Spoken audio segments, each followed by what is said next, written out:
Moby Dick by Herman Melville, chapters 109 to 113. Chapter 109, Ahab and Starbuck in the Cabin. According to usage, they were pumping the ship the next morning, and lo, no inconsiderable oil came up with the water. The casks below must have sprung a bad leak. Much concern was shown, and Starbuck went down into the cabin to report this unfavorable affair. Footnote: in sperm whalemen with any considerable quantity of oil on board, it is a regular semi-weekly duty to conduct a hose into the hold and drench the casks with sea water, which afterwards at varying intervals is removed by the ship's pumps. Hereby the casks are sought to be kept damply tight, while by the changed character of the withdrawn water the mariners readily detect any serious leakage in the precious cargo. End of footnote. Now, from the south and west the Pequod was drawing nigh to Formosa and the Bashee Isles, between which lies one of the tropical outlets from the China waters into the Pacific; and so Starbuck found Ahab with a general chart of the Oriental archipelagos spread before him, and another separate one representing the long eastern coasts of the Japanese islands, Niphon, Matsmai, and Sikoke. With his snow-white new ivory leg braced against the screwed leg of his table, and with a long pruning hook of a jack‐knife in his hand, the wondrous old man, with his back to the gangway door, was wrinkling his brow and tracing his old courses again. "Who's there?" hearing the footstep at the door, but not turning round to it. "On deck! Begone!" Captain Ahab mistakes. It is I. The oil in the hold is leaking, sir. We must up Burton's and break out. Up Burton's and break out? Now that we are nearing Japan? Heave to here for a week to tinker a parcel of old hoops? Either do that, sir, or waste in one day more oil than we may make good in a year. What we come 20,000 miles to get is worth saving, sir. So it is, if we get it. I was speaking of the oil in the hold, sir. And I was not speaking or thinking of that at all. Begone! Let it leak. I'm all a leak myself. Aye, leaks in leaks. Not only full of leaky casks, but those leaky casks are in a leaky ship. And that's a far worse plight than the Pequod's, man. Yet I don't stop to plug my leak, for who can find it in the deep-loaded hull? Or how hope to plug it, even if found, in this life's howling gale? Starbuck, I'll not have the Burtons hoisted. What will the owners say, sir? Let the owners stand on Nantucket beach and out‐yell the typhoons. What cares Ahab? Owners, owners! Thou art always prating to me, Starbuck, about those miserly owners, as if the owners were my conscience.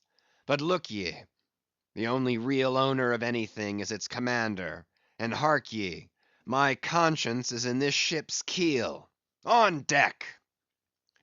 "Captain Ahab," said the reddening mate, moving further into the cabin, with a daring so strangely respectful and cautious, that it almost seemed not only every way seeking to avoid the slightest outward manifestation of itself, but within also seemed more than half distrustful of itself. "A better man than I might well pass over in thee, what he would quickly enough resent in a younger man; aye, and in a happier, Captain Ahab." "Devils! Dost thou then so much as dare to critically think of me? On deck!" "Nay, sir, not yet. I do entreat, and I do dare, sir, to be forbearing. Shall we not understand each other better than hitherto, Captain Ahab?" Ahab seized a loaded musket from the rack, forming part of most South Seamen's cabin furniture, and pointing it towards Starbuck, exclaimed, "There is one God that is Lord over the earth, and one Captain that is Lord over the Pequod. On deck!" For an instant, in the flashing eyes of the mate, and his fiery cheeks, You would have almost thought that he had really received the blaze of the levelled tube. But mastering his emotion, he half calmly rose, and as he quitted the cabin, paused for an instant, and said, "Thou hast outraged, not insulted me, sir. But for that, I ask thee not to beware of Starbuck. Thou wouldst but laugh. But let Ahab beware of Ahab. Beware of thyself, old man." "He waxes brave, but nevertheless obeys. Most careful bravery that," murmured Ahab, as Starbuck disappeared. "What's that he said? Ahab, beware of Ahab. There's something there." Then, unconsciously using the musket for a staff, with an iron brow he paced to and fro in the little cabin; but presently the thick pleats of his forehead relaxed, and returning the gun to the rack, he went on deck. "Thou art but too good a fellow, Starbuck," he said lowly to the mate. Then raising his voice to the crew, "Furl the t'gallant sails, and close reef the topsails, fore and aft. Back the main yard. Up Burtons, and break out in the main hold." It were perhaps vain to surmise exactly why it was, that as respecting Starbuck, Ahab thus acted. It may have been a flash of honesty in him, or mere prudential policy which, under the circumstance, imperiously forbade the slightest symptom of open disaffection, however transient, in the important chief officer of his ship. However it was, his orders were executed, and the Burtons were hoisted. CHAPTER 110. Queequeg in his Coffin. Upon searching, it was found that the casks last struck into the hold were perfectly sound, and that the leak must be further off. So, it being calm weather, they broke out deeper and deeper, disturbing the slumbers of the huge ground tier butts, and from that black midnight sending those gigantic moles into the daylight above. So deep did they go, and so ancient and corroded and weedy the aspect of the lowermost puncheons, that you almost looked next for some mouldy corner stone cask containing coins of Captain Noah, with copies of the posted placards vainly warning the infatuated old world from the flood. Tierce after tierce, too, of water, and bread, and beef, and shooks of staves, and iron bundles of hoops, were hoisted out, till at last the piled decks were hard to get about, and the hollow hull echoed under foot, as if you were treading over empty catacombs, and reeled and rolled in the sea like an air-freighted demijohn. Top heavy was the ship as a dinnerless student with all Aristotle in his head. Well was it that the typhoons did not visit them then. Now at this time it was that my poor pagan companion and fast bosom friend Queequeg was seized with a fever, which brought him nigh to his endless end. Be it said, that in this vocation of whaling, sinecures are unknown. Dignity and danger go hand in hand. Till you get to be captain, the higher you rise, the harder you toil. So with poor Queequeg, who, as harpooneer, must not only face all the rage of the living whale, but, as we have elsewhere seen, mount his dead back in a rolling sea, and finally descend into the gloom of the hold, and bitterly sweating all day in that subterraneous confinement, resolutely manhandle the clumsiest casks, and see to their stowage. To be short, among whalemen, the harpooneers are the holders, so called. Poor Queequeg! When the ship was about half disembowelled, you should have stooped over the hatchway, and peered down upon him there, where, stripped to his woolen drawers, the tattooed savage was crawling about amid that dampness and slime, like a green spotted lizard at the bottom of a well; and a well or an ice house it somehow proved to him, poor pagan, where, strange to say, for all the heat of his sweatings, he caught a terrible chill which lapsed into a fever, and at last, after some days' suffering, laid him in his hammock, close to the very sill of the door of death. How he wasted and wasted away in those few long lingering days, till there seemed but little left of him but his frame and tattooing. But as all else in him thinned, and his cheekbones grew sharper, his eyes nevertheless seemed growing fuller and fuller. They became of a strange softness of lustre, and mildly but deeply looked out at you there from his sickness, a wondrous testimony to that immortal health in him which could not die or be weakened. And like circles on the water, which, as they grow fainter, expand, so his eyes seemed rounding and rounding like the rings of eternity. An awe that cannot be named would steal over you, as you sat by the side of this waning savage, and saw as strange things in his face as any beheld who were bystanders when Zoroaster died. For whatever is truly wondrous and fearful in man, never yet was put into words or books. And the drawing near of death, which alike levels all, alike impresses all with a last revelation, which only an author from the dead could adequately tell. So that, let us say it again, no dying Chaldee or Greek had higher and holier thoughts than those whose mysterious shades you saw creeping over the face of poor Queequeg, as he quietly lay in his swaying hammock, and the rolling sea seemed gently rocking him to his final rest, and the ocean's invisible flood tide lifted him higher and higher towards his destined heaven. Not a man of the crew but gave him up; and as for Queequeg himself, what he thought of the case was forcibly shown by a curious favour he asked.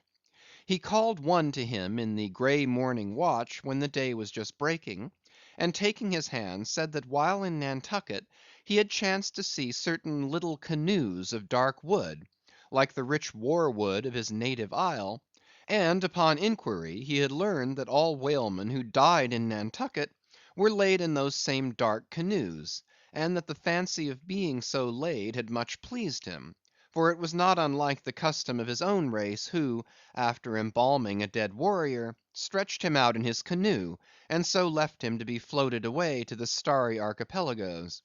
For not only do they believe that the stars are isles, but that far beyond all visible horizons, their own mild uncontinented seas interflow with the blue heavens, and so form the white breakers of the Milky Way.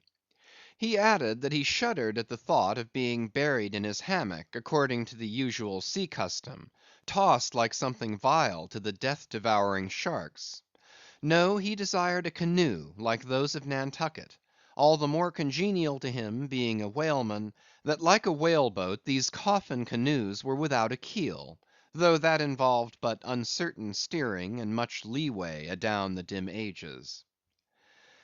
Now when this strange circumstance was made known aft, the carpenter was at once commanded to do Queequeg's bidding, whatever it might include.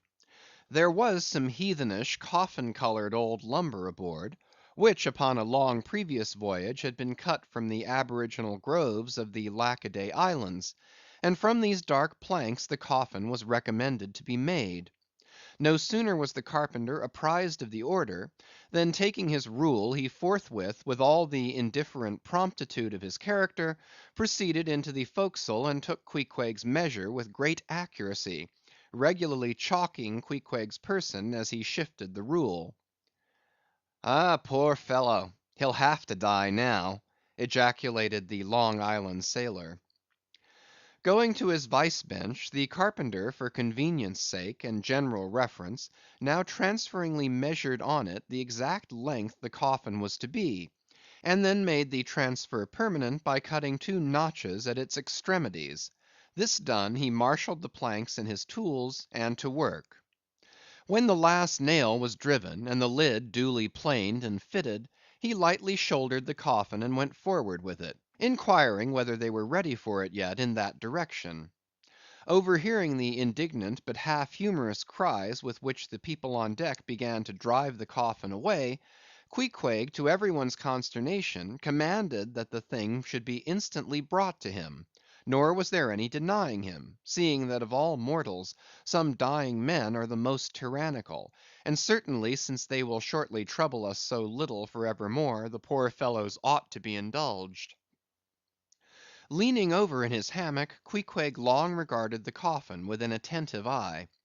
He then called for his harpoon, and had the wooden stock drawn from it, and then had the iron part placed in the coffin along with one of the paddles of his boat. All by his own request also, biscuits were then ranged round the sides within, a flask of fresh water was placed at the head, and a small bag of woody earth scraped up in the hold at the foot; and a piece of sailcloth being rolled up for a pillow, Queequeg now entreated to be lifted into his final bed, that he might make trial of its comforts, if any it had. He lay without moving a few minutes, then told one to go to his bag and bring out his little god, Yojo. Then crossing his arms on his breast with Yojo between, he called for the coffin lid (hatch he called it) to be placed over him. The head part turned over with a leather hinge, and there lay Queequeg in his coffin, with little but his composed countenance in view. "Rarmai! It will do; it is easy," he murmured at last, and signed to be replaced in his hammock. But ere this was done, Pip, who had been slyly hovering near by all this while, drew nigh to him where he lay, and with soft sobbings took him by the hand, in the other holding his tambourine. "Poor rover, will ye never have done with all this weary roving? Where go ye now? But if the currents carry ye to those sweet Antilles, where the beaches are only beat with water lilies, will ye do one little errand for me? Seek out one Pip, who's now been missing long; I think he's in those far Antilles. If ye find him, then comfort him, for he must be very sad; for look, he's left his tambourine behind. I found it. Rig-a-dig-dig! Now, Queequeg, die, and I'll beat your dying march." "I have heard," murmured Starbuck, gazing down the scuttle, "that in violent fevers, men, all ignorance, have talked in ancient tongues; and that when the mystery is probed, it turns out always that in their wholly forgotten childhood those ancient tongues had been really spoken in their hearing by some lofty scholars. So to my fond faith, poor Pip, in this strange sweetness of his lunacy, brings heavenly vouchers of all our heavenly homes. Where learned he that but there? Hark! he speaks again, but more wildly now. Form 2 and 2! Let's make a general of him. Ho! where's his harpoon? Lay it across here. Rig-a-dig-dig! Huzza! Oh, for a gamecock now to sit upon his head and crow! Queequeg dies game! Mind ye that! Queequeg dies game! Take ye good heed of that! Queequeg dies game, I say; game, game, game! But base little Pip, he died a coward; died all a shiver. Out upon Pip! Hark ye, if ye find Pip, tell all the Antilles he's a runaway; a coward, a coward, a coward! Tell them he jumped from a whale boat. I'd never beat my tambourine over base Pip, and hail him general, if he were once more dying here. No, no; shame upon all cowards; shame upon them! Let him go drown like Pip that jumped from a whale boat. Shame, shame!" During all this, Queequeg lay with closed eyes, as if in a dream. Pip was led away, and the sick man was replaced in his hammock. But now that he had apparently made every preparation for death, now that his coffin was proved a good fit, Queequeg suddenly rallied.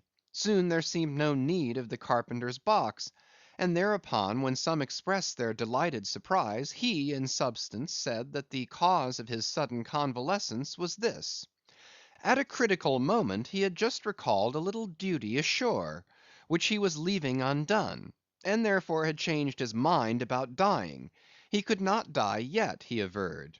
They asked him then whether to live or die was a matter of his own sovereign will and pleasure.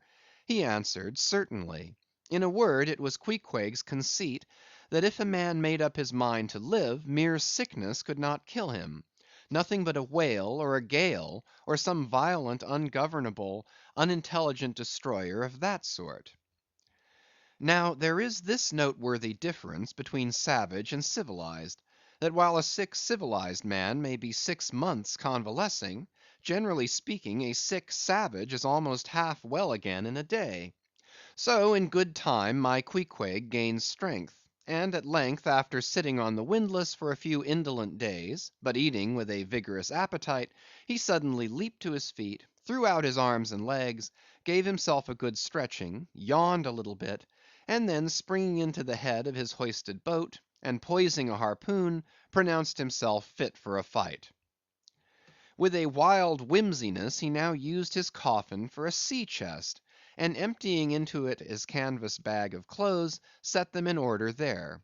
Many spare hours he spent in carving the lid with all manner of grotesque figures and drawings, and it seemed that hereby he was striving in his rude way to copy parts of the twisted tattooing on his body. And this tattooing had been the work of a departed prophet and seer on his island, who by those hieroglyphic marks had written out on his body a complete theory of the heavens and the earth, and a mystical treatise on the art of attaining truth; so that Queequeg in his own proper person was a riddle to unfold, a wondrous work in one volume, but whose mysteries not even himself could read, though his own live heart beat against them. And these mysteries were therefore destined in the end to moulder away with the living parchment whereon they were inscribed, and so be unsolved to the last. And this thought it must have been which suggested to Ahab that wild exclamation of his, when one morning turning away from surveying poor Queequeg—"Oh, devilish tantalization of the gods!" CHAPTER 111. The Pacific. When gliding by the Bashee Isles, we emerged at last upon the great South Sea. Were it not for other things, I could have greeted my dear Pacific with uncounted thanks; for now the long supplication of my youth was answered; that serene ocean rolled eastwards from me 1,000 leagues of blue.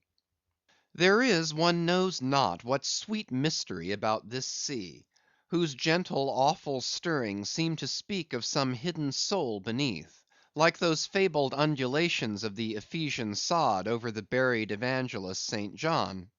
And meet it is, that over these sea pastures, wide rolling watery prairies and potters' fields of all 4 continents, the waves should rise and fall, and ebb and flow unceasingly; for here millions of mixed shades and shadows, drowned dreams, somnambulisms, reveries, all that we call lives and souls, lie dreaming, dreaming still, tossing like slumberers in their beds, the ever rolling waves but made so by their restlessness. To any meditative Magian rover, this serene Pacific, once beheld, must ever after be the sea of his adoption. It rolls the midmost waters of the world, the Indian Ocean and Atlantic being but its arms. The same waves wash the moles of the new built Californian towns, but yesterday planted by the recentest race of men, and lave the faded but still gorgeous skirts of Asiatic lands older than Abraham; while all between float milky ways of coral isles, and low lying, endless, unknown archipelagoes, and impenetrable Japans. Thus this mysterious, divine Pacific zones the world's whole bulk about, makes all coasts one bay to it, seems the tide–beating heart of earth. Lifted by those eternal swells, you needs must own the seductive god, bowing your head to Pan. But few thoughts of Pan stirred Ahab's brain, as, standing like an iron statue at his accustomed place beside the mizzen rigging, with one nostril he unthinkingly snuffed the sugary musk from the Bashee Isles, in whose sweet woods mild lovers must be walking, and with the other consciously inhaled the salt breath of the new found sea; that sea in which the hated white whale must even then be swimming. Launched at length upon these almost final waters, and gliding towards the Japanese cruising ground, the old man's purpose intensified itself.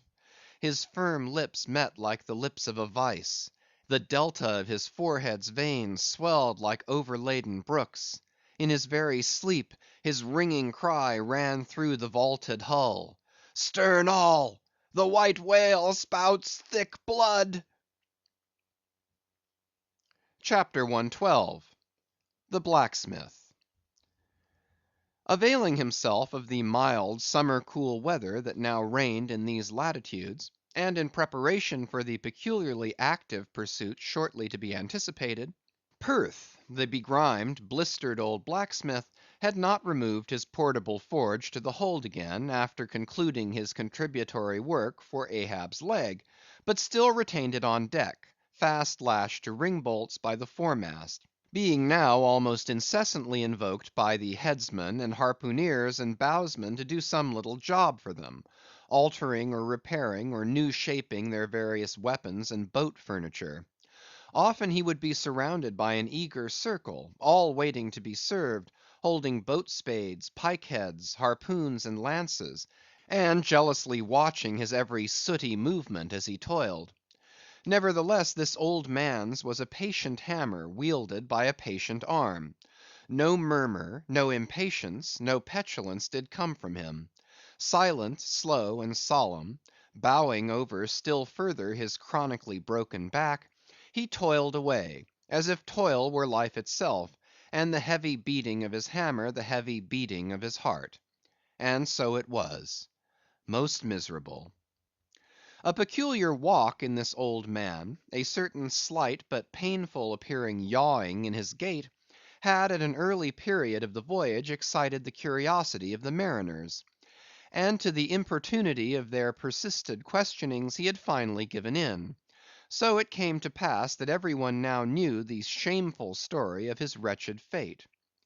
Belated, and not innocently, one bitter winter's midnight, on the road running between two country towns, the blacksmith half stupidly felt the deadly numbness stealing over him, and sought refuge in a leaning, dilapidated barn. The issue was the loss of the extremities of both feet. Out of this revelation, part by part, at last came out the four acts of the gladness, and the one long and as yet uncatastrophed fifth act of the grief of his life's drama. He was an old man, who, at the age of nearly 60, had postponedly encountered that thing in sorrow's technicals called ruin. He had been an artisan of famed excellence, and with plenty to do; owned a house and garden, embraced a youthful, daughter‐like, loving wife, and three blithe, ruddy children; every Sunday went to a cheerful looking church planted in a grove. But one night under cover of darkness, and further concealed in a most cunning disguisement, a desperate burglar slid into his happy home, and robbed them all of everything. And darker yet to tell, the blacksmith himself did ignorantly conduct this burglar into his family's heart. It was the bottle conjurer. Upon the opening of that fatal cork, forth flew the fiend and shrivelled up his home. Now for prudent, most wise, and economic reasons, the blacksmith's shop was in the basement of his dwelling, but with a separate entrance to it, so that always had the young and loving healthy wife listened with no unhappy nervousness, but with vigorous pleasure, to the stout ringing of her young-armed old husband's hammer, whose reverberations, muffled by passing through the floors and walls, came up to her not unsweetly in her nursery. And so to stout labor's iron lullaby the blacksmith's infants were rocked to slumber. Oh, woe on woe! Oh, death, why canst thou not sometimes be timely? Hadst thou taken this old blacksmith to thyself ere his full ruin came upon him, then had the young widow had a delicious grief, and her orphans a truly venerable, legendary sire to dream of in their after years, and all of them a care-killing competency. But death plucked down some virtuous elder brother, on whose whistling daily toil solely hung the responsibilities of some other family, and left the worse than useless old man standing, till the hideous rot of life should make him easier to harvest. Why tell the whole? The blows of the basement hammer every day grew more and more between, and each blow every day grew fainter than the last. The wife sat frozen at the window, with tearless eyes, glitteringly gazing into the weeping faces of her children. The bellows fell, the forge choked up with cinders, the house was sold, the mother dived down into the long churchyard grass, her children twice followed her thither, and the houseless, familyless old man staggered off a vagabond in crape, his every woe unreverenced, his grey head a scorn to flaxen curls. Death seems the only desirable sequel for a career like this. But death is only a launching into the region of the strange untried. It is but the first salutation to the possibilities of the immense remote, the wild, the watery, the unshored. Therefore, to the death‐longing eyes of such men, who still have left in them some interior compunctions against suicide, does the all‐contributed and all‐receptive ocean alluringly spread forth his whole plain of unimaginable, taking terrors, and wonderful new life adventures; and from the hearts of infinite Pacifics, the thousand mermaids sing to them, "Come hither, broken hearted! Here is another life without the guilt of intermediate death. Here are wonders supernatural, without dying for them. Come hither, bury thyself in a life which, to your now equally abhorred and abhorring landed world, is more oblivious than death. Come hither, put up thy gravestone too within the churchyard, and come hither till we marry thee."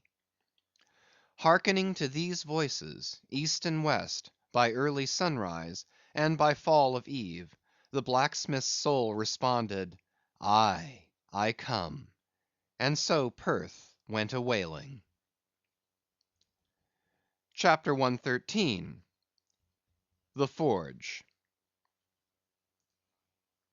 With matted beard, and swathed in a bristling shark‐skin apron, about mid‐day, Perth was standing between his forge and anvil, the latter placed upon an iron‐wood log, with one hand holding a pike‐head in the coals, and with the other at his forge's lungs, when Captain Ahab came along, carrying in his hand a small rusty‐looking leathern bag. While yet a little distance from the forge, moody Ahab paused, till at last Perth, withdrawing his iron from the fire, began hammering it upon the anvil, the red mass sending off the sparks in thick hovering flights, some of which flew close to Ahab. "Are these thy mother Carey's chickens, Perth? They are always flying in thy wake. Birds of good omen, too, but not to all.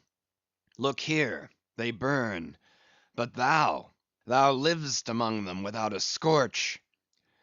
"Because I am scorched all over, Captain Ahab," answered Perth, resting for a moment on his hammer. "I am past scorching; not easily canst thou scorch a scar." "Well, well, no more. Thy shrunk voice sounds too calmly, sanely woeful to me. In no paradise myself, I am impatient of all misery in others that is not mad.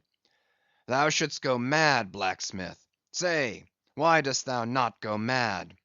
How canst thou endure without being mad? Do the heavens yet hate thee, that thou canst not go mad? What wert thou making there?"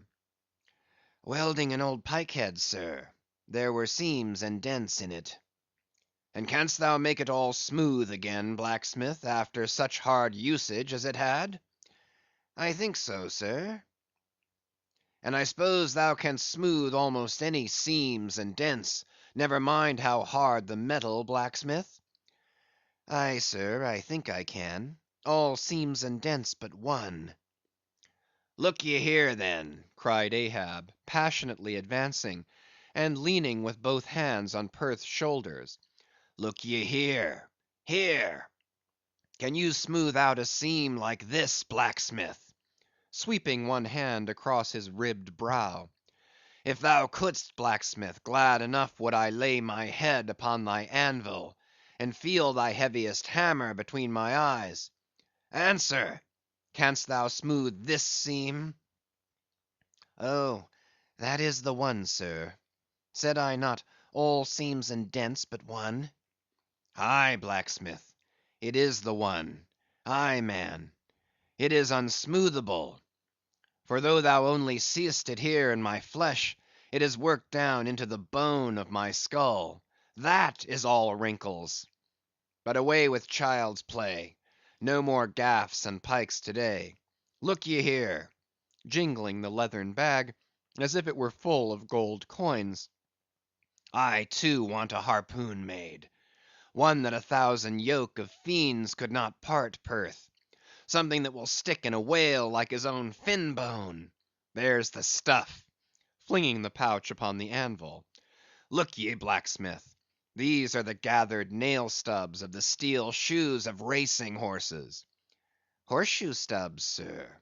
Why, Captain Ahab, thou hast there then the best and stubbornest stuff we blacksmiths ever work." "I know it, old man. These stubs will weld together like glue from the melted bones of murderers. Quick, forge me the harpoon, and forge me first 12 rods for its shank. Then wind and twist and hammer these 12 together, like the yarns and strands of a tow line. Quick, I'll blow the fire." When at last the 12 rods were made, Ahab tried them one by spiraling them with his own hand round a long, heavy iron bolt. "A flaw," rejecting the last one. "Work that over again, Perth." This done, Perth was about to begin welding the 12 into one, when Ahab stayed his hand and said he would weld his own iron.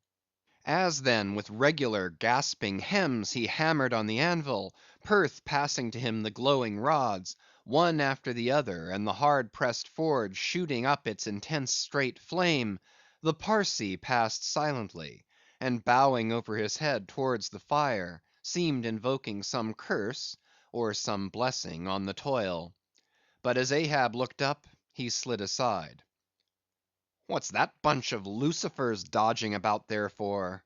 muttered Stubb, looking on from the forecastle. "That Parsee smells fire like a fusee, and smells of it himself like a hot musket's powder pan." At last the shank, in one complete rod, received its final heat, and as Perth, to temper it, plunged it all hissing into the cask of water near by, the scalding steam shot up into Ahab's bent face. "Wouldst thou brand me, Perth?" wincing for a moment with the pain. "Have I been but forging my own branding iron, then?" "Pray God, not that. Yet I fear something, Captain Ahab. Is not this harpoon for the white whale?" "For the white fiend. But now for the barbs. Thou must make them thyself, man. Here are my razors, the best of steel. Here, and make the barbs sharp as the needle sleet of the icy sea." For a moment the old blacksmith eyed the razors as though he would fain not use them. "Take them, man. I have no need for them. For I now neither shave, sup, nor pray till—but here, to work." Fashioned at last into an arrowy shape, and welded by Perth to the shank, the steel soon pointed the end of the iron; and as the blacksmith was about giving the barbs their final heat prior to tempering them, he cried to Ahab to place the water cask near. "No, no, no water for that. I want it of the true death temper. Ahoy there! Tashtego, Queequeg, Daggoo! What say ye, pagans? Will you give me as much blood as will cover this barb?" holding it high up. A cluster of dark nods replied, "Yes." 3 punctures were made in the heathen flesh, and the white whale's barbs were then tempered. "Ego non baptizo te in nomine Patris, sed in nomine Diaboli!" deliriously howled Ahab, as the malignant iron scorchingly devoured the baptismal blood. Now, mustering the spare poles from below, and selecting one of hickory, with the bark still investing it, Ahab fitted the end to the socket of the iron. A coil of new tow line was then unwound, and some fathoms of it taken to the windlass, and stretched to a great tension. Pressing his foot upon it till the rope hummed like a harp string, then eagerly bending over it, and seeing no strandings, Ahab exclaimed, "Good! And now for the seizings." At one extremity the rope was unstranded, and the separate spread yarns were all braided and woven round the socket of the harpoon. The pole was then driven hard up into the socket. From the lower end, the rope was traced half way along the pole's length, and firmly secured so, with intertwistings of twine. This done, pole, iron, and rope, like the three Fates, remained inseparable, and Ahab moodily stalked away with the weapon; the sound of his ivory leg, and the sound of the hickory pole, both hollowly ringing along every plank. But ere he entered his cabin, light, unnatural, half bantering, yet most piteous sound was heard. Oh, Pip! thy wretched laugh, thy idle but unresting eye, all thy strange mummeries not unmeaningly blended with the black tragedy of the melancholy ship, and mocked it. End of chapters 109 to 113.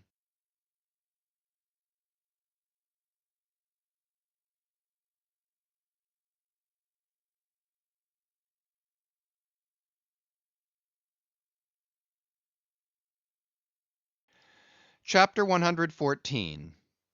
The Gilder. Penetrating further and further into the heart of the Japanese cruising ground, the Pequod was soon all astir in the fishery. Often in mild, pleasant weather, for 12, 15, 18, and 20 hours on the stretch, they were engaged in the boats, steadily pulling, or sailing, or paddling after the whales; or for an interlude of 60 or 70 minutes, calmly awaiting their uprising, though with but small success for their pains.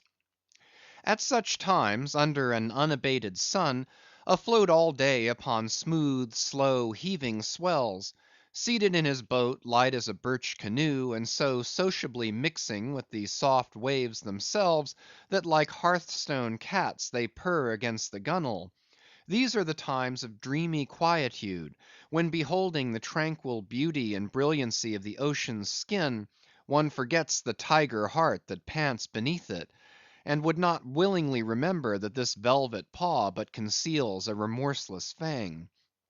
These are the times when in his whale boat the rover softly feels a certain filial, confident, land like feeling towards the sea; that he regards it as so much flowery earth, and the distant ship revealing only the tops of her masts, seems struggling forward, not through high rolling waves, but through the tall grass of a rolling prairie; as when the Western emigrants' horses only show their erected ears, while their hidden bodies widely wade through the amazing verdure. The long drawn virgin vales, the mild blue hillsides, as over these there steals the hush, the hum, you almost swear that play wearied children lie sleeping in these solitudes in some glad May time, when the flowers of the woods are plucked; and all this mixes with your most mystic mood, so that fact and fancy, half way meeting, interpenetrate and form one seamless whole. Nor did such soothing scenes, however temporary, fail of at least as temporary an effect on Ahab. But if these secret golden keys did seem to open in him his own secret golden treasuries, yet did his breath upon them prove but tarnishing. O grassy glades! O ever vernal endless landscapes in the soul! In ye, though long parched by the dead drought of the earthly life, in ye men yet may roll, like young horses in new morning clover, and for some few fleeting moments feel the cool dew of the life immortal on them. Would to God these blessed calms would last!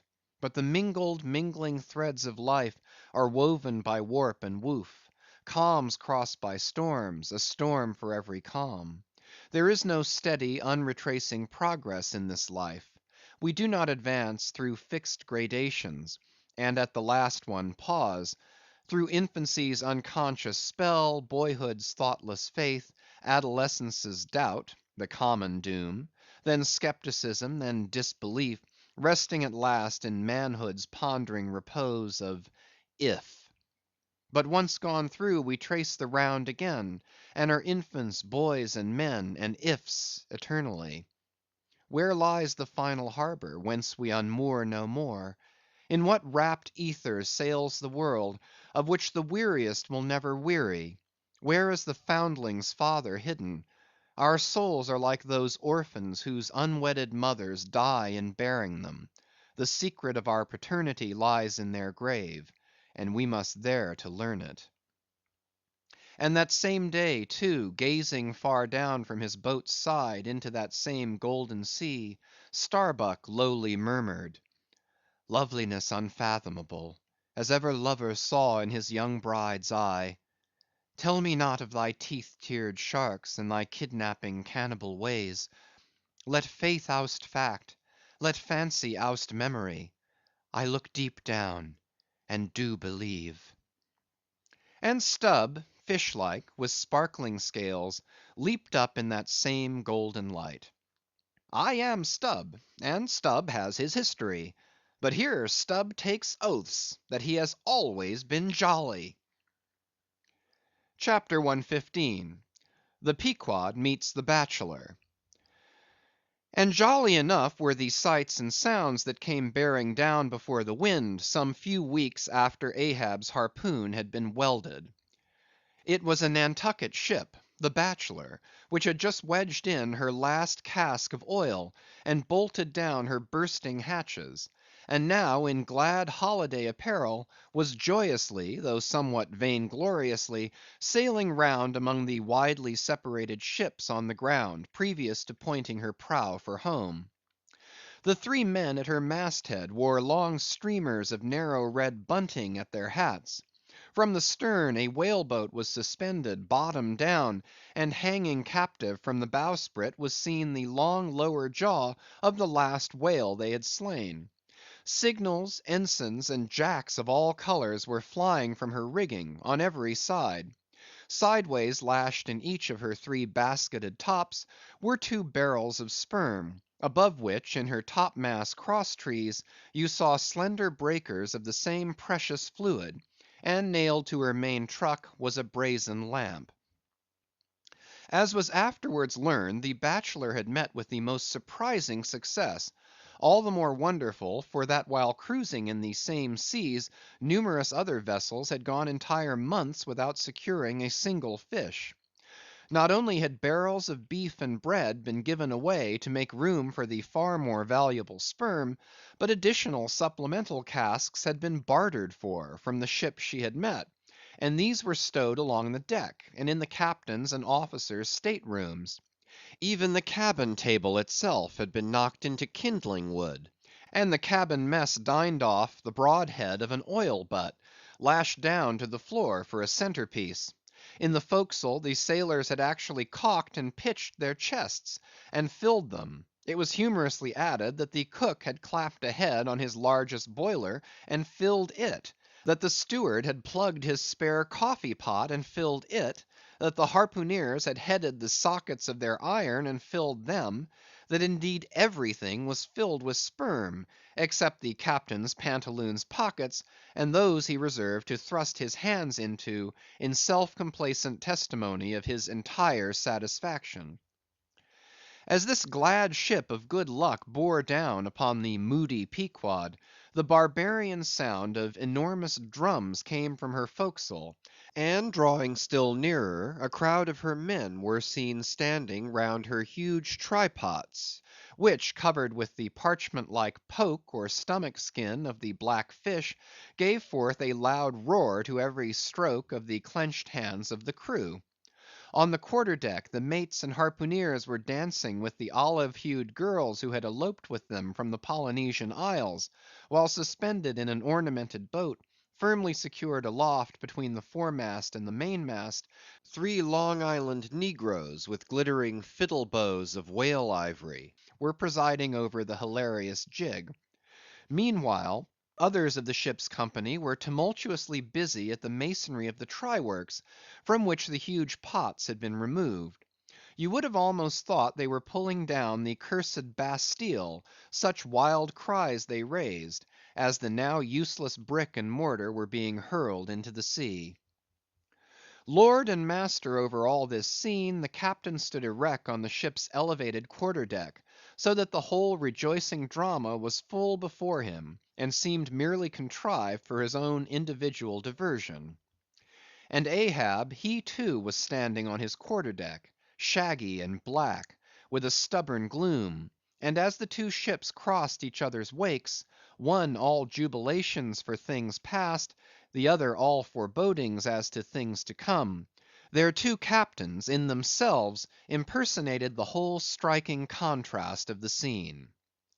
"Come aboard! Come aboard!" cried the gay bachelor's commander, lifting a glass and a bottle in the air. "Hast seen the white whale?" gritted Ahab in reply. "No, only heard of him; but don't believe in him at all," said the other good humoredly. "Come aboard." "Thou art too damned jolly. Sail on. Hast lost any men?" "Not enough to speak of; 2 islanders, that's all. But come aboard, old hearty, come along; I'll soon take that black from your brow. Come along, will ye? Merry's the play. A full ship and homeward bound."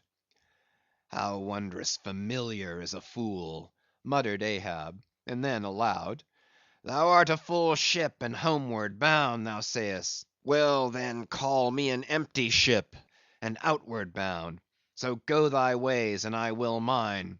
Forward there! Set all sail, and keep her to the wind." And thus, while the one ship went cheerily before the breeze, the other stubbornly fought against it; and so the two vessels parted, the crew of the Pequod looking with grave, lingering glances towards the receding Bachelor; but the Bachelor's men never heeding their gaze for the lively revelry they were in. And as Ahab, leaning over the taffrail, eyed the homeward bound craft, he took from his pocket a small vial of sand, and then looking from the ship to the vial, seemed thereby bringing two remote associations together; for that vial was filled with Nantucket soundings. CHAPTER 116. The Dying Whale. Not seldom in this life, when, on the right side, Fortune's favourites sail close by us, we, though all adroop before, catch somewhat of the rushing breeze, and joyfully feel our bagging sails fill out. So seemed it with the Pequod; for next day after encountering the gay Bachelor, whales were seen, and 4 were slain, and one of them by Ahab.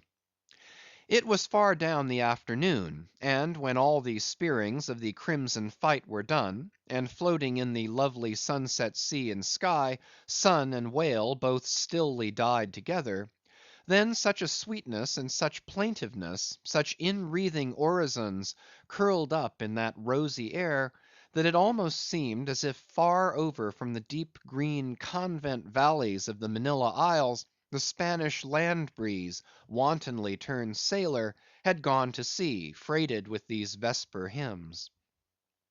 Soothed again, but only soothed to deeper gloom, Ahab, who had sterned off from the whale, sat intently watching his final wanings from the now tranquil boat. For that strange spectacle observable in all sperm whales dying, the turning sunwards of the head, and so expiring; that strange spectacle, beheld of such a placid evening, somehow to Ahab conveyed a wondrousness unknown before. "He turns and turns him to it. How slowly, but how steadfastly, his homage rendering and invoking brow, with his last dying motions. He too worships fire; most faithful, broad, baronial vassal of the sun. Oh, that these two favoring eyes should see these two favoring sights! Look! here far waterlocked, beyond all hum of human weal or woe, in these most candid and impartial seas, where to traditions no rocks furnish tablets; where for long Chinese ages the billows have still rolled on speechless and unspoken to, as stars that shine upon the Niger's unknown source. Here, too, life dies sunwards, full of faith; but see! no sooner dead, than death whirls round the corpse, and it heads some other way. Oh, thou dark Hindoo half of nature, who of drowned bones hast builded thy separate throne somewhere in the heart of these unverdured seas; thou art an infidel, thou queen, and too truly speakest to me in the wide slaughtering Typhoon, and the hushed burial of its after calm. Nor has this thy whale sunwards turned his dying head, and then gone round again, without a lesson to me. O trebly hooped and welded hip of power! O high aspiring rainbowed jet! That one strivest, this one jettest, all in vain. In vain, O whale, dost thou seek intercedings with yon all quickening sun, that only calls forth life, but gives it not again. Yet dost thou, darker half, rock me with a prouder if a darker faith. All thy unnameable imminglings float beneath me here. I am buoyed by breaths of once living things, exhaled as air but water now. Then hail, forever hail, O sea, in whose eternal tossings the wild fowl finds his only rest. Born of earth, yet suckled by the sea, though hill and valley mothered me, you billows are my foster brothers. CHAPTER 117. The Whale Watch. The 4 whales slain that evening had died wide apart; one far to windward, one less distant to leeward, one ahead, one astern. These last 3 were brought alongside ere nightfall; but the windward one could not be reached till morning, and the boat that had killed it lay by its side all night, and that boat was Ahab's. The waif pole was thrust upright into the dead whale's spout hole, and the lantern hanging from its top cast a troubled, flickering glare upon the black, glossy back, and far out upon the midnight waves, which gently chafed the whale's broad flank, like soft surf upon a beach. Ahab and all his boat's crew seemed asleep but the Parsee, who, crouching in the bow, sat watching the sharks that spectrally played round the whale, and tapped the light cedar planks with their tails. A sound like the moaning in squadrons over asphaltites of unforgiven ghosts of Gomorrah ran shuddering through the air. Startled from his slumbers, Ahab, face to face, saw the Parsee, and hooped round by the gloom of the night, they seemed the last men in a flooded world. "I have dreamed it again," said he. "Of the hearses? Have I not said, old man, that neither hearse nor coffin can be thine? And who are hearsed that die on the sea? But I said, old man, that ere thou couldst die on this voyage, 2 hearses must verily be seen by thee on the sea; the first not made by mortal hands, and the visible wood of the last one must be grown in America. Aye, aye, a strange sight that, Parsee; a hearse and its plumes floating over the ocean with the waves for the pallbearers. Ha! Such a sight we shall not soon see. Believe it or not, thou canst not die till it be seen, old man. And what was that saying about thyself? Though it come to the last, I shall still go before thee, thy pilot.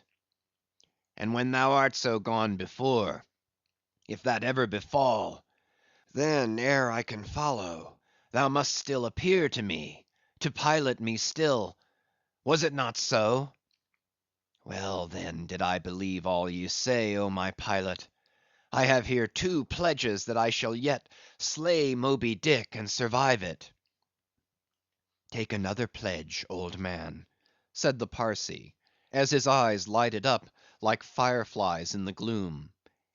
"Hemp only can kill thee." "The gallows, ye mean? I am immortal, then, on land and on sea," cried Ahab with a laugh of derision. "Immortal on land and on sea." Both were silent again, as one man.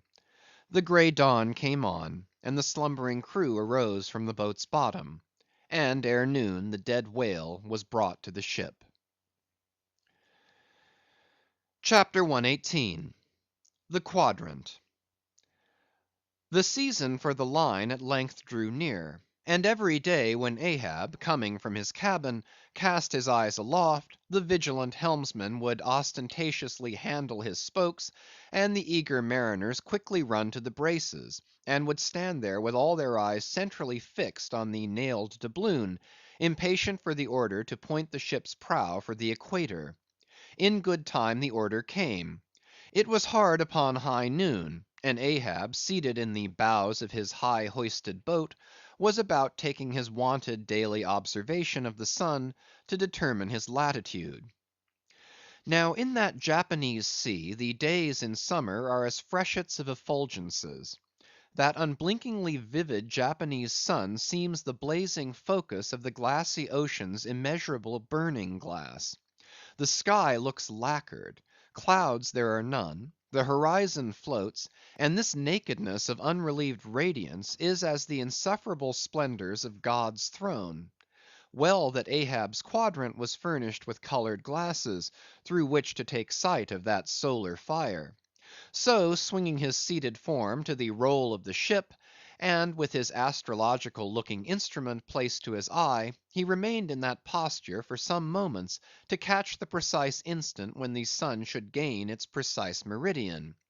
Meantime, while his whole attention was absorbed, the Parsee was kneeling beneath him on that ship's deck, and with face thrown up like Ahab's, was eyeing the same sun with him; only the lids of his eyes half hooded their orbs, and his wild face was subdued to an earthly passionlessness. At length the desired observation was taken, and with his pencil upon his ivory leg, Ahab soon calculated what his latitude must be at that precise instant. Then falling into a moment's reverie, he again looked up towards the sun, and murmured to himself, "Thou sea mark! Thou high and mighty pilot! Thou tellest me truly where I am; but canst thou cast the least hint where I shall be? Or canst thou tell where some other thing besides me is this moment living? Where is Moby Dick? This instant thou must be eyeing him. These eyes of mine look into the very eye that is now beholding him; aye, and into the eye that is even now equally beholding the objects on the unknown thither side of thee, thou sun." Then gazing at his quadrant, and handling one after the other its numerous cabalistical contrivances, he pondered again, and muttered, "Foolish toy! baby's plaything of haughty admirals, and commodores, and captains. The world brags of thee, of thy cunning and might; but what after all canst thou do but tell the poor, pitiful point where thou thyself happenest to be on this wide planet, and the hand that holds thee? No, not one jot more. Thou canst not tell where one drop of water or one grain of sand will be to morrow noon, and yet with thy impotence thou insultest the sun. Science! Curse thee, thou vain toy, and cursed be all the things that cast man's eyes aloft to that heaven, whose live vividness but scorches him, as these old eyes are even now scorched with thy light, O sun! Level by nature to this earth's horizon are the glances of man's eyes, not shot from the crown of his head, as if God had meant him to gaze on his firmament. Curse thee, thou quadrant!" dashing it to the deck. "No longer will I guide my earthly way by thee. The level ship's compass, and the level dead reckoning, by log and by line; these shall conduct me, and show me my place on the sea. Aye," lighting from the boat to the deck, "thus I trample on thee, thou paltry thing that feebly pointest on high; thus I split and destroy thee."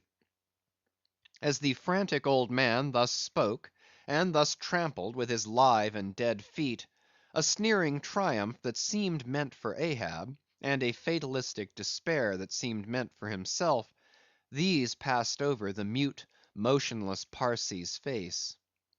Unobserved, he rose and glided away; while, awestruck by the aspect of their commander, the seamen clustered together on the forecastle; till Ahab, troubledly pacing the deck, shouted out, "To the braces! Up helm! Square in!" In an instant the yards swung round, and as the ship half wheeled upon her heel, her three firm–seated, graceful masts, erectly poised upon her long, ribbed hull, seemed as the three Horatii pirouetting on one sufficient steed. Standing between the knightheads, Starbuck watched the Pequod's tumultuous way, and Ahab's also, as he went lurching along the deck. I have sat before dense coal fire and watched it all aglow, full of its tormented, flaming life, and I have seen it wane at last, down, down to dumbest dust. Old man of oceans! of all this fiery life of thine, what will at length remain but one little heap of ashes? "Aye," cried Stubb, "but sea coal ashes. Mind ye that, Mr. Starbuck, sea coal, not your common charcoal. Well, well, I heard Ahab mutter, here some one thrusts these cards into these old hands of mine, swears I must play them and no others. And damn me, Ahab, but thou actest right. Live in the game, and die in it." End of Chapters 114 to 118.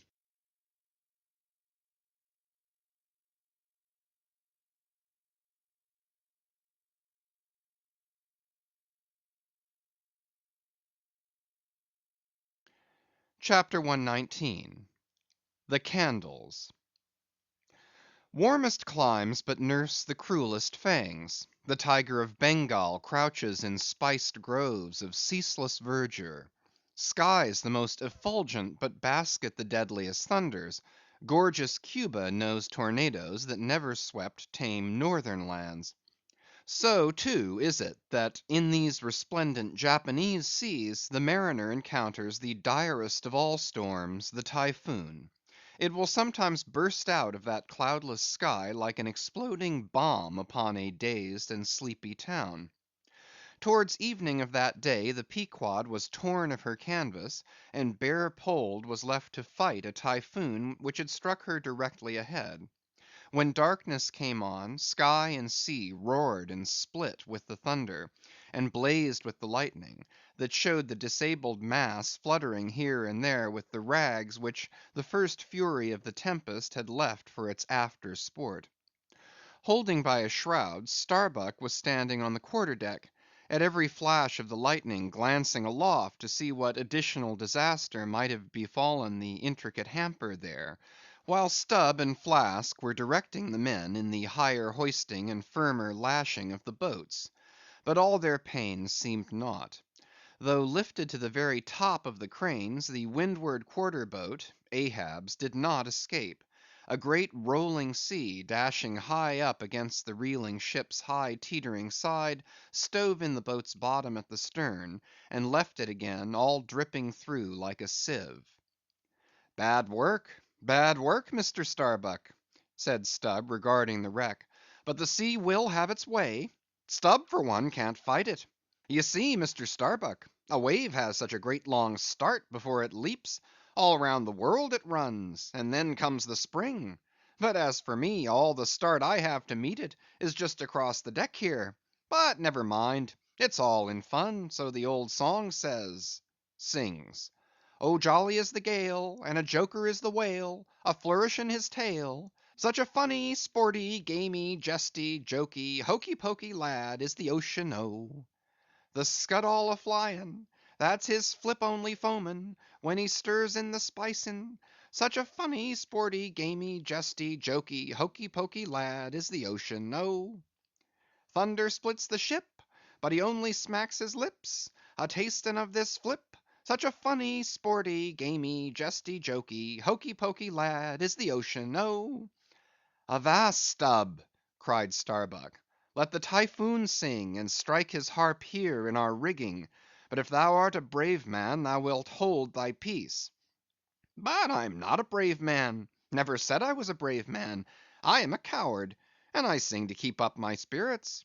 And I'll tell you what it is, Mr. Starbuck, there's no way to stop my singing in this world but to cut my throat; and when that's done, 10 to 1 I sing ye the doxology for a wind-up. Madman! Look through my eyes if thou hast none of thine own. What? How can you see better of a dark night than anybody else? Never mind how foolish. Here, cried Starbuck, seizing Stubb by the shoulder, and pointing his hand towards the weather bow, mark'st thou not that the gale comes from the eastward? The very course Ahab is to run from Moby Dick? The very course he swung to this day noon. Now mark his boat there. Where is that stove? In the stern sheets, man, where he is wont to stand. His standpoint is stove, man. Now jump overboard and sing away if thou must. I don't half understand ye. What's in the wind?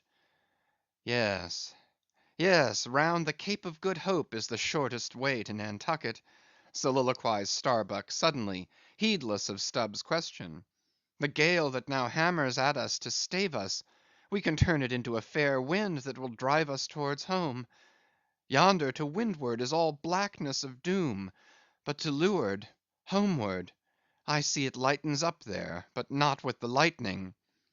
At that moment, in one of the intervals of profound darkness, following the flashes, a voice was heard at his side, and almost at the same instant a volley of thunder peals rolled overhead. Who's there? Old Thunder, said Ahab, groping his way along the bulwarks to his pivot hole, but suddenly finding his path made plain to him by elbowed lances of fire. Now, as the lightning rod to a spire on shore is intended to carry off the perilous fluid into the soil, so the kindred rod which at sea some ships carry to each mast is intended to conduct it into the water. But as this conductor must descend to considerable depth, that its end may avoid all contact with the hull, and as, moreover, if kept constantly towing there, it would be liable to many mishaps, besides interfering not a little with some of the rigging, and more or less impeding the vessel's way in the water; because of all this, the lower parts of a ship's lightning rods are not always overboard, but are generally made in long slender links, so as to be the more readily hauled up into the chains outside, or thrown down into the sea as occasion may require. The rods! The rods! cried Starbuck to the crew, suddenly admonished to vigilance by the vivid lightning that had just been darting flambeaux to light Ahab to his post. Are they overboard? Drop them over, fore and aft! Quick! Avast! cried Ahab. Let's have fair play here, though we be the weaker side. Yet I'll contribute to raise rods on the Himalayas and Andes, that all the world may be secured, but out on privileges. Let them be, sir. Look aloft, cried Starbuck. The corpusants! The corpusants! All the yard arms were tipped with a pallid fire, and, touched at each tri-pointed lightning rod end with 3 tapering white flames, each of the 3 tall masts was silently burning in that sulphurous air, like 3 gigantic wax tapers before an altar. Blast the boat! Let it go! cried Stubb at this instant, as a swashing sea heaved up under his own little craft, so that its gunwale violently jammed his hand, as he was passing a lashing. Blast it! But slipping backwards on the deck, his uplifted eyes caught the flames, and immediately shifting his tone, he cried, The corpusants! Have mercy on us all! To sailors, oaths are household words. They will swear in the trance of the calm, and in the teeth of the tempest. They will imprecate curses from the topsail yard arms when most they teeter over to a seething sea. But in all my voyagings, seldom have I heard a common oath when God's burning finger has been laid upon the ship; when his mene mene tekel upharsin has been woven into the shrouds and the cordage. While this pallidness was burning aloft, few words were heard from the enchanted crew, who in one thick cluster stood on the forecastle, all their eyes gleaming in that pale phosphorescence like a far away constellation of stars.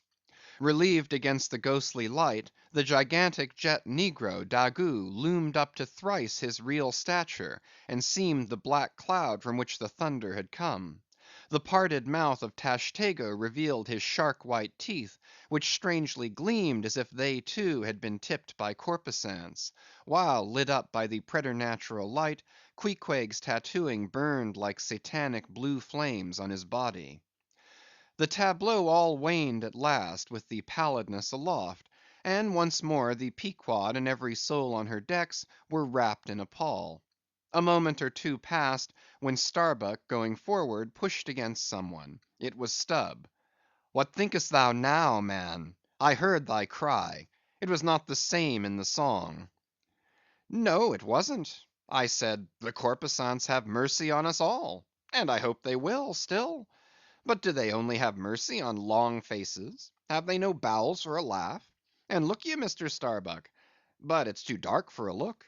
Hear me, then. I take that mast head flame we saw for a sign of good luck; for those masts are rooted in a hold that is going to be chock-a-block with sperm oil, d'ye see; and so all that sperm oil will work up into the masts, like sap in a tree. Yes, our three masts will yet be as three spermaceti candles; that's the good promise we saw." At that moment Starbuck caught sight of Stubb's face slowly beginning to glimmer into sight. Glancing upwards, he cried, "See, see!" and once more the high, tapering flames were beheld with what seemed redoubled supernaturalness in their pallor. "The corpusants have mercy on us all!" cried Stubb again. At the base of the mainmast, full beneath the doubloon and the flame, the Parsee was kneeling in Ahab's front, but with his head bowed away from him; while near by, from the arched and overhanging rigging, where they had just been engaged in securing a spar, a number of the seamen, arrested by the glare, now cohered together, and hung pendulous, like a knot of numbed wasps from a drooping orchard twig. In various enchanted attitudes, like the standing or stepping or running skeletons in Herculaneum, others remained rooted to the deck, but all their eyes upcast. "Aye, aye, men," cried Ahab, "look up at it; mark it well; the white flame but lights the way to the white whale. Hand me those mainmast links there. I would fain feel this pulse, and let mine beat against it. Blood against fire. So." Then turning, the last link held fast in his left hand, he put his foot upon the Parsee, and with fixed upward eye and high flung right arm, he stood erect before the lofty tri-pointed trinity of flames. "Oh, thou clear spirit of clear fire, whom on these seas I as Persian once did worship, till in the sacramental act so burned by thee, that to this hour I bear the scar; I now know thee, thou clear spirit, and I now know that thy right worship is defiance; to neither love nor reverence wilt thou be kind; and e'en for hate thou canst but kill, and all are killed. No fearless fool now fronts thee. I own thy speechless, placeless power, but to the last gasp of my earthquake life will dispute its unconditional, unintegral mastery in me. In the midst of the personified impersonal, a personality stands here. Though but a point at best, whencesoever I came, whencesoe'er I go, yet while I earthly live, the queenly personality lives in me, and feels her royal rights. But war is pain, and hate is woe. Come in thy lowest form of love, and I will kneel and kiss thee; but at thy highest come as mere supernal power; and though thou launchest navies of full freighted worlds, there's that in here that still remains indifferent. Oh, thou clear spirit!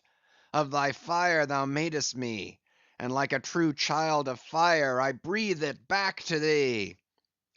Sudden repeated flashes of lightning; the 9 flames leap lengthwise to thrice their previous height.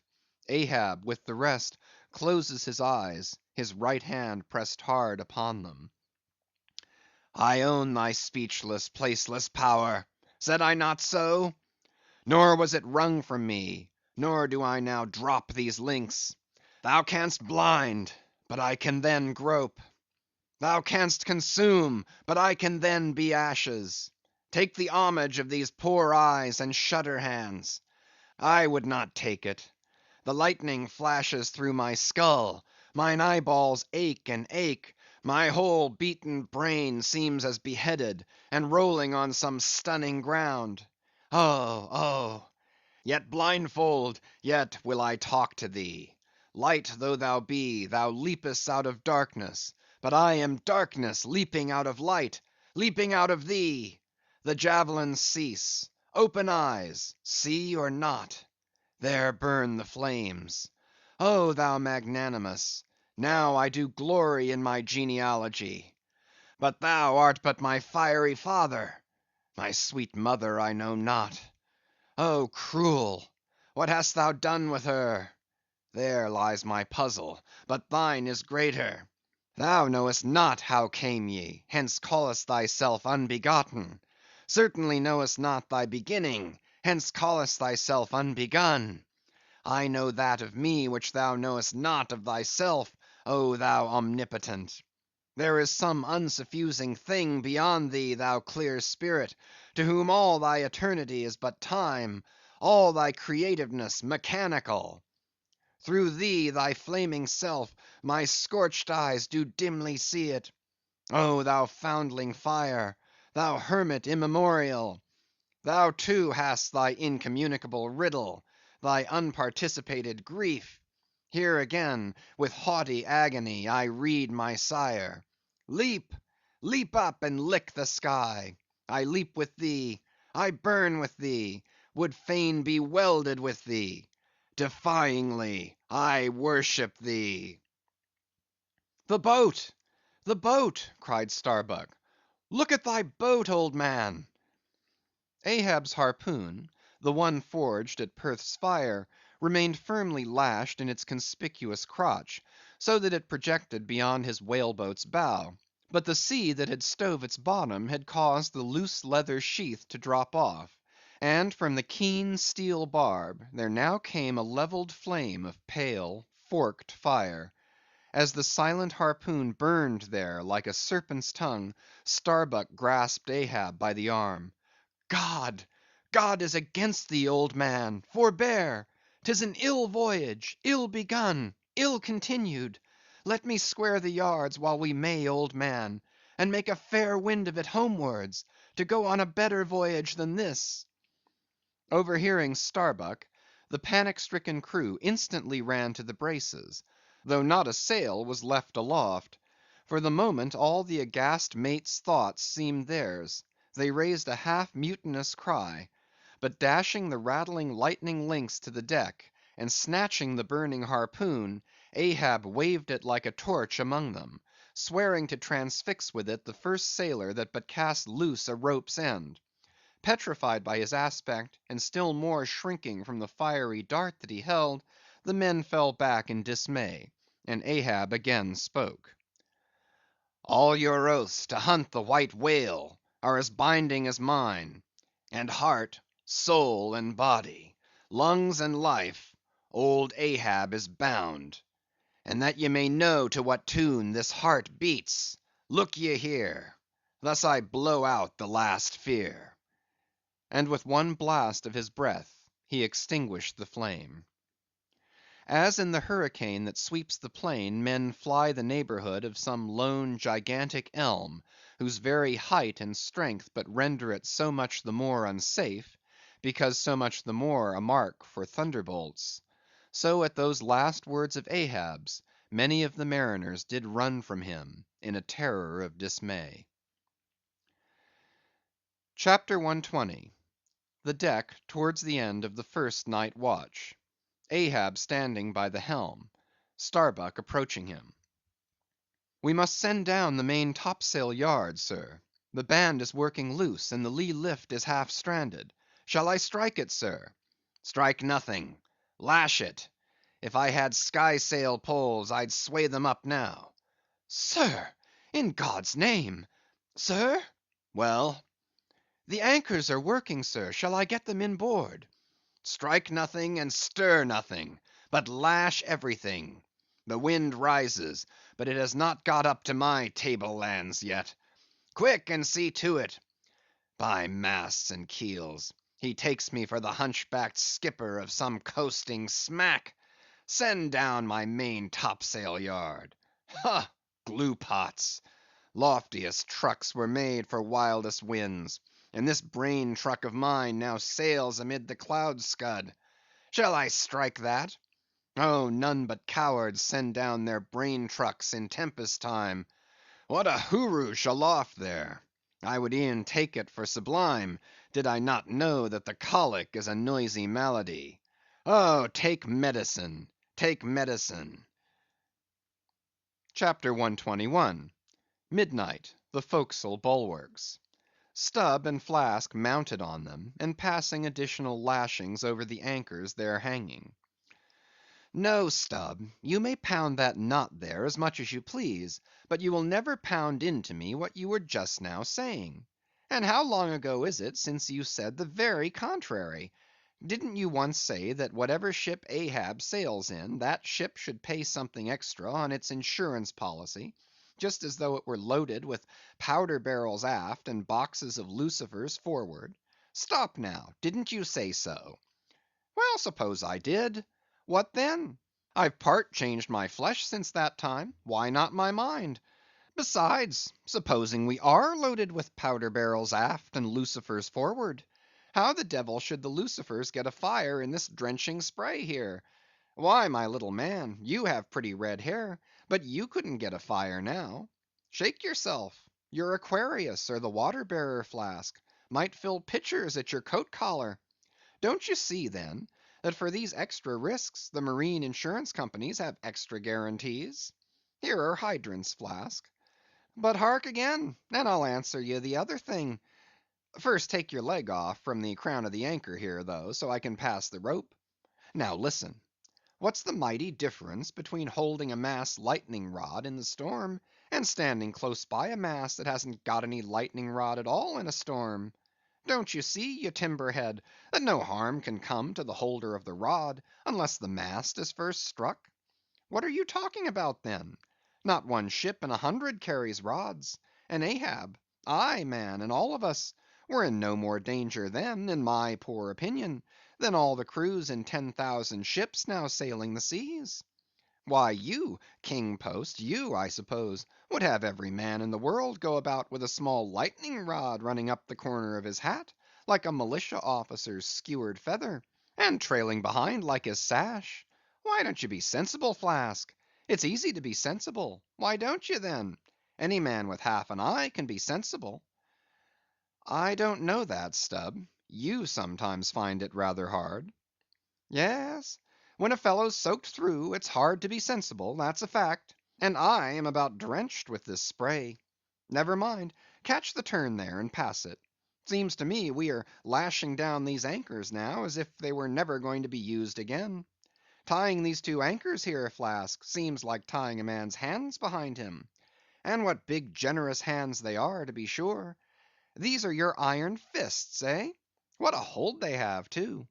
I wonder, Flask, whether the world is anchored anywhere. If she is, she swings with an uncommon long cable, though. There, hammer that knot down, and we're done. So, next to touching land, lighting on deck is most satisfactory. I say, just wring out my jacket skirts, will you? Thank you. They laugh at long togs so, Flask, but it seems to me a long-tailed coat ought always to be worn in storms afloat. The tails tapering down that way serve to carry off the water, d'ye see? Same with cocked hats. The cocks form gable-end eave-troughs, Flasks. No more monkey jackets and tarpaulins for me. I must mount a swallow-tail, and drive down a beaver, so. Hallo! Whew! There goes my tarpaulin overboard. Lord, Lord, that the winds that come from heaven should be so unmannerly. This is a nasty night, lad. CHAPTER 122. Midnight aloft. Thunder and lightning. The main topsail yard. Tashtego passing new lashings around it. Stop that thunder. Plenty too much thunder up here. What's the use of thunder? We don't want thunder, we want rum. Give us a glass of rum. Chapter 123. The Musket. During the most violent shocks of the Typhoon, the man at the Pequod's jawbone tiller had several times been reelingly hurled to the deck by its spasmodic motions, even though preventer tackles had been attached to it; for they were slack, because some play to the tiller was indispensable. In a severe gale like this, while the ship is but a tossed shuttlecock to the blast, it is by no means uncommon to see the needles in the compasses at intervals go round and round. It was thus with the Pequod's. At almost every shock the helmsman had not failed to notice the whirling velocity with which they revolved upon the cards. It is a sight that hardly any one can behold without some sort of unwonted emotion. Some hours after midnight the Typhoon abated so much, that through the strenuous exertions of Starbuck and Stubb, one engaged forward and the other aft, the shivered remnants of the jib and fore and main topsails were cut adrift from the spars, and went eddying away to leeward like the feathers of an albatross, which sometimes are cast to the winds when that storm‐tossed bird is on the wing. The three corresponding new sails were now bent and reefed, and a storm trysail was set further aft, so that the ship soon went through the water with some precision again; and the course, for the present east–south–east, which he was to steer, if practicable, was once more given to the helmsman; for during the violence of the gale he had only steered according to its vicissitudes; but as he was now bringing the ship as near her course as possible, watching the compass needle meanwhile, lo, a good sign! The wind seemed coming round astern. Aye, the foul breeze became fair. Instantly the yards were squared. To the lively song of "Ho, the fair wind! O ye ho cheerily, men!" the crew singing for joy, that so promising an event should so soon have falsified the evil portents preceding it. In compliance with the standing order of his commander, to report immediately, and at any one of the 24 hours, any decided change in the affairs of the deck, Starbuck had no sooner trimmed the yards to the breeze, however reluctantly and gloomily, than he mechanically went below to apprise Captain Ahab of the circumstance. Ere knocking at his state room door, he involuntarily paused before it a moment. The cabin lamp, taking long swings this way and that, was burning fitfully, and casting fitful shadows upon the old man's bolted door; a thin one, with fixed blinds inserted in place of upper panels. The isolated subterraneousness of the cabin made a certain humming silence to reign there, though it was hooped round by all the roar of the elements. The loaded muskets in the rack were shiningly revealed, as they stood upright against the forward bulkhead. Starbuck was an honest, upright man; but out of Starbuck's heart, at that instant when he saw the muskets, there strangely evolved an evil thought, but so blent with its neutral or good accompaniments, that for the instant he hardly knew it for itself. "He would have shot me once," he murmured. "Yes, there's the very musket that he pointed at me; that one with the studded stock. Let me touch it, lift it. Strange that I, who have handled so many deadly lances, strange that I should shake so now. Loaded? I must see. Aye, aye, and powder in the pan; that's not good; best spill it. Wait, I'll cure myself of this. I'll hold the musket boldly while I think. I come to report a fair wind to him; but how fair? Fair for death and doom; that's fair for Moby Dick. It's a fair wind that's only fair for that accursed fish. The very tube he pointed at me, the very one; this one, I hold it here. He would have killed me with the very thing I handle now. Aye, and he would fain kill all his crew.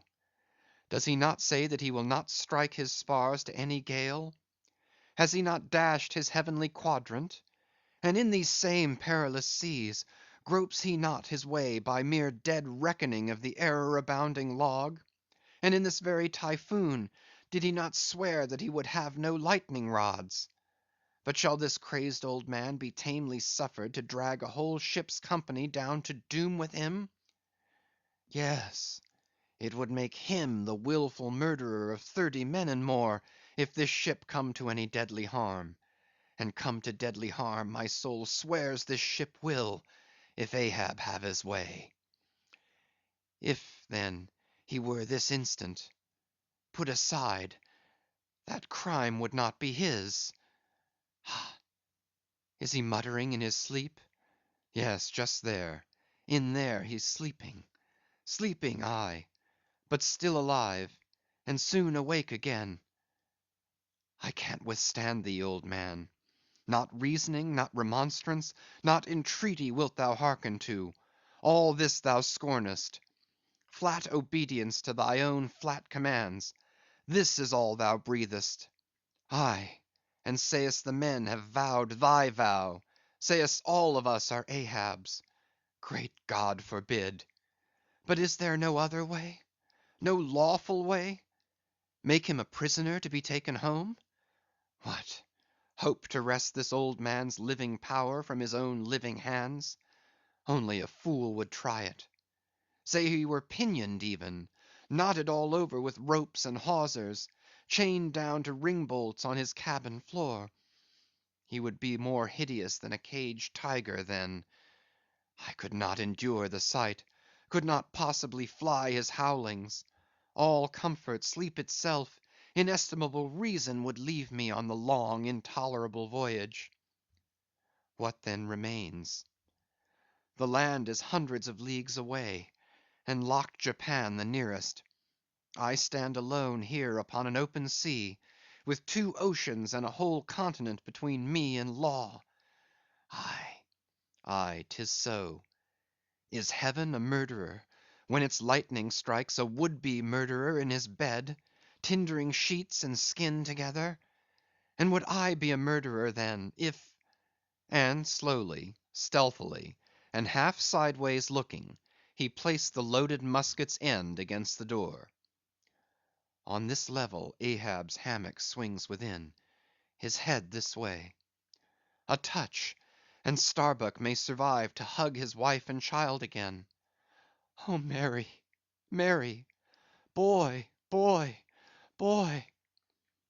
But if I wake thee not to death, old man, who can tell to what unsounded deeps Starbuck's body this day week may sink, with all the crew?